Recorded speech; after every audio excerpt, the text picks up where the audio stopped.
Alright guys, welcome back. Today's video is pretty much on par with the last few days, and that is basically me reading around 50 pages of Atomic Habits and then creating a video based on the most valuable ideas that I find. So today it took me a little over 2 hours to read and then write everything that I thought was valuable down from the book. It's going to make a decently long video, and I'm just going to try and power through it, reading from my notes, talking about the ideas when I finish. That way, you guys hopefully get a lot of value out of this video. So the main topic of the video today is shifting bad habits into good ones or getting rid of them and cementing good habits in your life. The chapter I'm starting on is chapter 12, which is the law of least effort. So in this chapter, the main thing that James Clear invites you to do as the reader is look at your habits through the lens of how can I make this easier? And the reason he does this is because that way you're more likely to follow through with it. Naturally, as humans, we always want to do the easier thing for the bigger reward. And so a huge roadblock in starting good habits and building them is how hard are they to do, how hard are they to start, or how easy are they to do and start. So for example, in yesterday's video I mentioned that I had moved my supplements from the closet to my nightstand because I kept forgetting to take them. And last night I forgot to take them until I saw them on my nightstand right before bed, and then I remembered.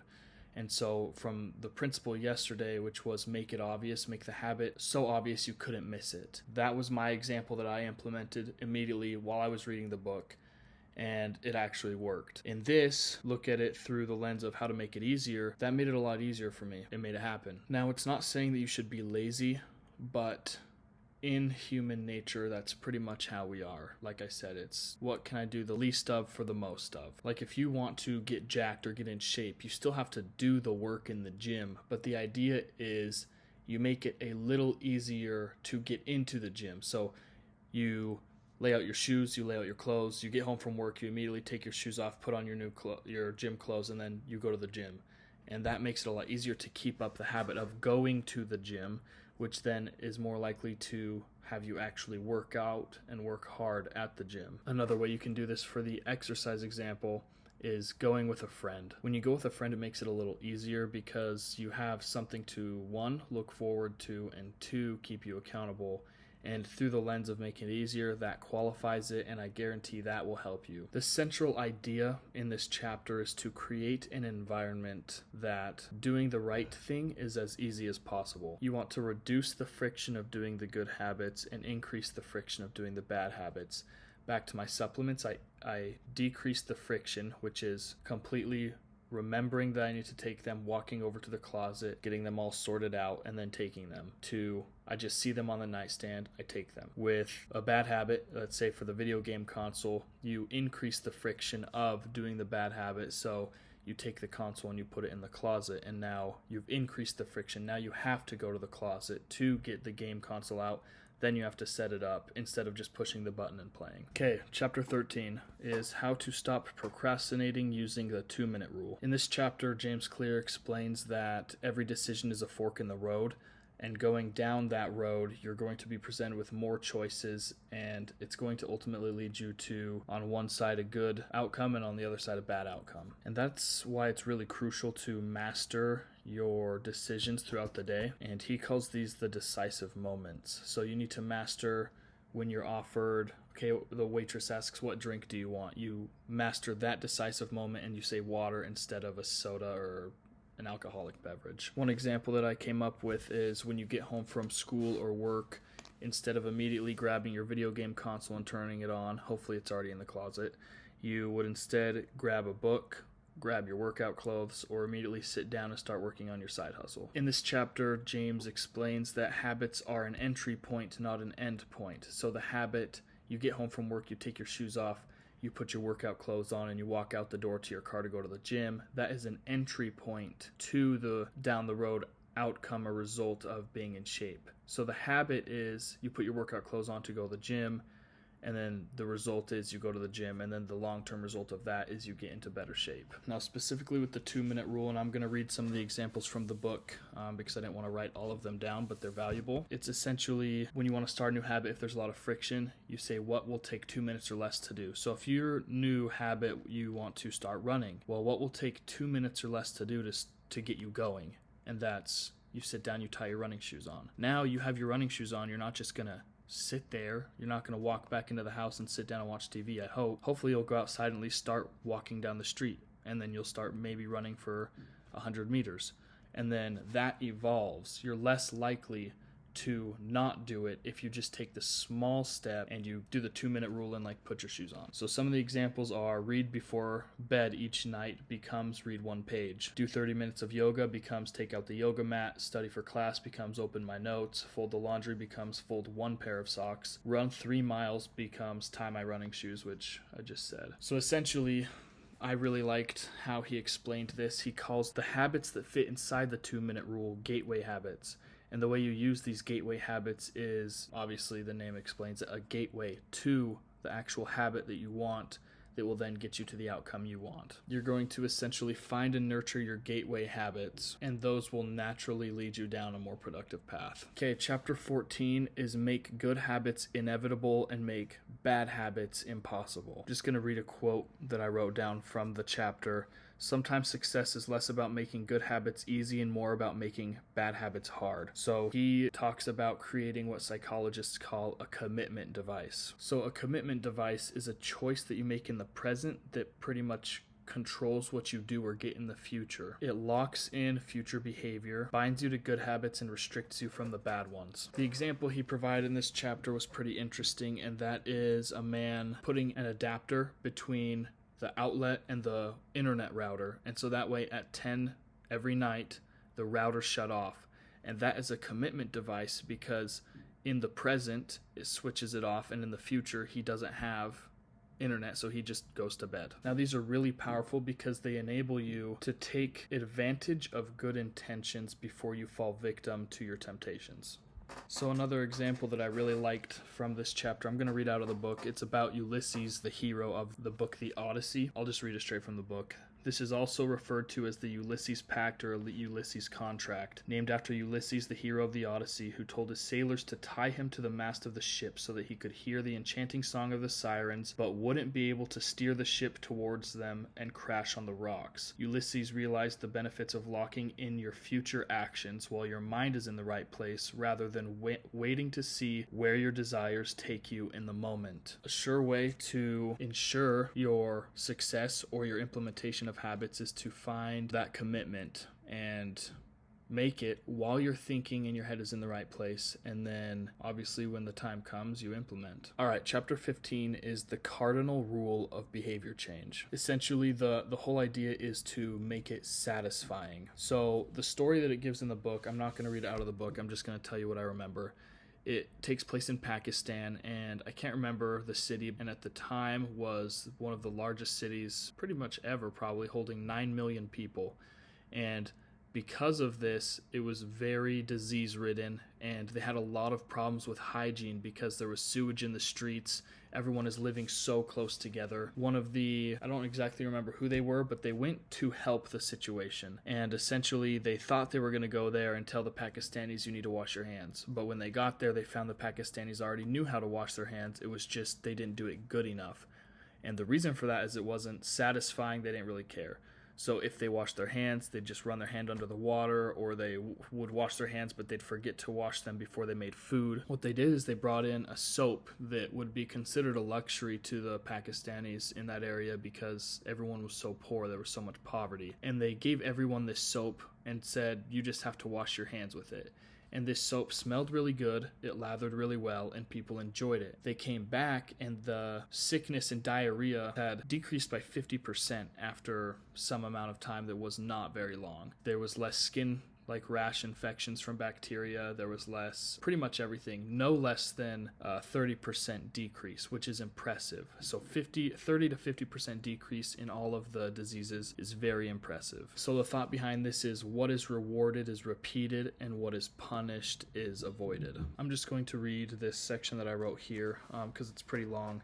Every habit produces multiple outcomes across time. Usually with bad habits, the immediate outcome feels good while the ultimate outcome feels bad. So think immediate outcome of eating potato chips feels good. Ultimate outcome, you get fat, feels bad. With good habits, it is the reverse. With immediate outcome is generally unenjoyable, so think running 3 miles. The ultimate outcome is great. You become more in shape, you adapt, you run further the next time. Something to keep in mind with this one is the cost of your good habits are in the present. You're working out, you're reading, whatever. It takes your time, it takes your energy. The benefit is in the future. With bad habits, the good feeling usually comes in the present and the bad in the future. Now, the next thing I'm going to tell you guys, I actually came up with myself, thinking about my own way. I've created goals and not met goals in the past, and then paired with this idea that he's been giving me in the chapter. I'm going to read it from my journal because it's also quite long. So when making a decision for your future, it seems like it's good. So 6-pack ab in 6 months feels pretty good when you think about it. You're like, yeah, I could do that. And it gives you dopamine. It makes you feel good just to think about it. However, when you go to actually do the actions that get you there, 100 crunches a day or 200 crunches a day in your room, cutting the bad foods out, that doesn't feel as good. Essentially, when you commit to that goal, it feels really good. But you don't get that. You don't get the 6-pack abs. When you commit to that goal, what you get is 200 crunches a night in the room, no more junk food, no more candy, no more ice cream, none of that. You think you're getting the good thing when you commit to it, but you're actually getting the thing that feels less good, but you're committing your future self to getting the thing that feels more good. So there are multiple decisions in my life that I've made that are like a commitment device. However, I wasn't in the right mindset to accomplish it. And that's what this example I'm telling you that I came up with myself after reading this chapter. For example, I've chosen to go out and do certain things for work, and the amount of money I'm going to make sounds really good. And so I feel good making the decision, and then I therefore think that when I'm doing it, it's going to feel good as I felt when I was making the decision. But the opposite is true. I feel good making the decision because I know the outcome will be good. But what I just signed up my present self for is a grind. It's hard. It's a boot camp of sorts. It's rough. I am sacrificing myself essentially so that my future self can have what I envisioned in my mind as the good thing that I want. Honestly, that's a very high form of self-love, to sacrifice yourself for your future self. And every time you do that and succeed, for example, when I did 75 hard, it was very hard. And I did it for the 75 days with zero compromise, exactly how you're supposed to do the challenge. And at the end, my future self got the results. I was very fit, very disciplined. I felt that self-love because for the past 75 days, that version of myself had sacrificed for the person that I had become and the rewards I had gotten at the end. So basically just keep that in mind. Anytime you're making a goal that feels really good in the moment, you have to remember that you're essentially signing yourself up to sacrifice yourself through X, Y, and Z so that your future self can have the goal you just envisioned in your mind that made you feel so good. For example, with me, I'm uploading a video every day this year. I'm not going to miss. At the end of the year, that future me gets the reward of having a YouTube channel with growth. But the present me signed himself up to sacrifice a lot of time and effort for a lot of very slow growth and a lot of mistakes that have to be made, learning processes that have to happen. But I'm okay with that because I know that future me will thank me a lot for making that happen. So continuing in chapter 15, he presents an idea that essentially makes it so you get rewarded even though it shouldn't feel good. So the example I'm going to give is you're trying to lose weight. Okay, what's one habit that's going to help you? Not eating out. Okay, not eating out, there's no immediate response in terms of your dopamine, in terms of how good you feel, except for keeping the habit. Arguably that's good, but if you struggle and you need more help with that, then every time you don't eat out so that you can save yourself from eating that food, then you find something you want to buy, and every time you don't eat out, you put $20 towards that thing you want to buy. So that way, not only are you making progress towards your long-term goal of getting fit, you are also getting that immediate feel-good feeling of seeing that money go into the savings account, getting you closer to the other thing that you want. To go along with that, the quote from the book that I wrote down is, "Immediate reinforcement helps maintain motivation in the short term while you're waiting for the long-term rewards to arrive." So pretty much that chapter I wrote a lot for, and I wrote a lot for this next chapter as well. So let's just get into it. Chapter 16, how to stick with good habits every day. Now this is extremely important because obviously that's the only way you're going to get to where you want to go. So the first thing he does in this chapter is he tells a story about a young salesman from basically a middle of nowhere town in Canada who gets hired at a bank. No one really expects anything from him because of where they're located and pretty much how young he is. He's like 23 or 4. And what this salesman does is he has 2 jars. One jar has 120 paper clips in it and the other jar is empty. So when he sits down to work, picks up the phone, makes a phone call. When he finishes that phone call, he takes the paper clip and moves it to the empty jar. And he does this 120 times so that after every phone call, he visually gets to see himself making progress. And so this is building off the last chapter. You have to make it satisfying. You have to make it attractive. You have to make it give an immediate payoff so that your monkey brain can feel good about it, even though it normally doesn't feel good. Like after every run, I'm going to go hang out with my girlfriend. Okay, now the run was crap, but now because I ran, now I get to hang out with my girlfriend. That feels good. That's reinforcing the running habit. You feel like you earned it. Essentially, what he implores you to do in this chapter is use a habit tracker. For me, I'm going to try and find like a mega jar, a huge jar, and I'm going to buy a ton of marbles. And every day that I upload a video, I'm going to add a marble to the jar. And actually here soon I'm probably going to start uploading shorts as well as these longer form videos, and I'll add extra marbles for that so that as time goes on the jar gets more and more full and I can see immediately what my work is doing. Not only that, but YouTube will also give me the growth in my analytics and my views and such. So that's very motivating on the short term while you're working towards the long term. So habit tracking leverages multiple laws of behavior change. It simultaneously makes a behavior obvious, attractive, and satisfying, which I just kind of talked about. So let's talk about benefit 1. Habit tracking is obvious. Naturally builds a series of visual cues, the paper clips, the marbles. You'll be reminded to act again. So let's say you're marking off days in your calendar with a red X. It was the 21st yesterday. Not really, just I'm saying in the example, you mark the X. Now it's the 22nd, you wake up, okay, now I need to mark my X, right? So then you get to the habit that allows you in your mind to pass yourself off as being able to mark it with an X. So another thing is merely tracking a behavior can spark change. It also keeps you honest because we usually think we're doing better than we are. And it keeps us accountable and in reality. Like, oh, I've been so good about this lately. Why haven't I been making progress? Probably because you haven't been doing so good. And the beautiful thing about habit tracking is that allows you to see really how much progress you're making.